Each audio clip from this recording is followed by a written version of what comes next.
your heart. Good morning, everyone. File in, find a seat. Plenty of space. I know people are doing a lot of networking, so I understand the tardiness. Hello again. How's everybody doing this morning? All right. First of all, I wanted to start with a quick unscheduled shout out to my home state of Minnesota for being the 5th state to pass packaging EPR just this week. Very excited about that. Now, yesterday on this keynote stage, we focused a lot on the individual, how they maintain hope and motivation during, this hard work that we're all doing.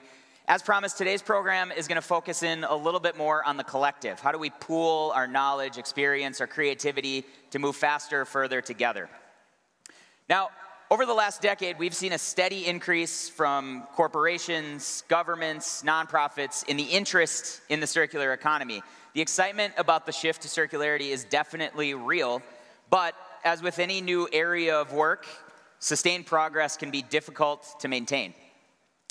Many companies that got into circularity early have already got all the quick wins, and now they're entering this trough of disillusionment, the dreaded trough. So, if they've got all the quick wins, then is all that's left the slow, arduous, challenging wins? Maybe, but I think there's a way to get past all those. So, in order to get out of the trough and back on the path to progress, I've got a couple ideas to share with you that I think need to happen. Number one, new technologies need to be scaled. These include material innovations, reverse logistics, new business models.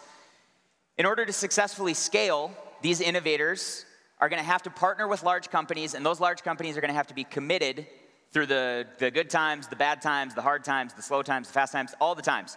The big companies are going to have to be committed to help scale these innovations. Number two, investment. This includes capital investment, investment in people, upskilling, training. In some industries, this investment is probably going to be forced by policy, which I think is actually all right. In other industries, it's going to make sense to make the shift now because it makes financial sense in the short term and the long term. And third, collaboration, and a lot of it. Despite the challenges of the first couple of things on this list, this one is probably the hardest.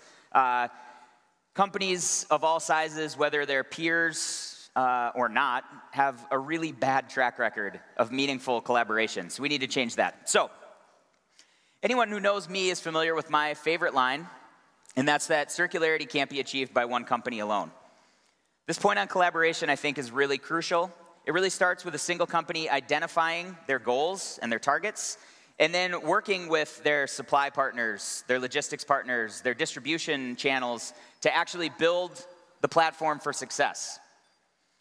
Thus far, it is my assessment, my own personal assessment, that we haven't done nearly enough of this collaborative work, and thus the sad and lonely and awful trough of disillusionment that a lot of companies are in.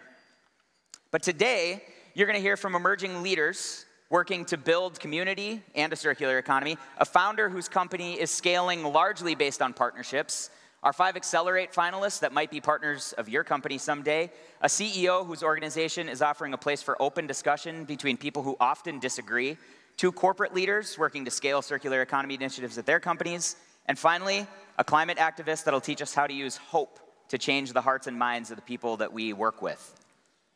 The trough of disillusionment is a sad and very lonely place, but if we all work together, I think we can be happy, like these Bitmojis on the screen, and we can find success in the circular economy. With that, I want to bring up our first speaker and panel to the stage. He was up here yesterday. You all love him. You all want to see him again, so we're bringing him back. The program manager of greenbiz.org, Brian Lewis.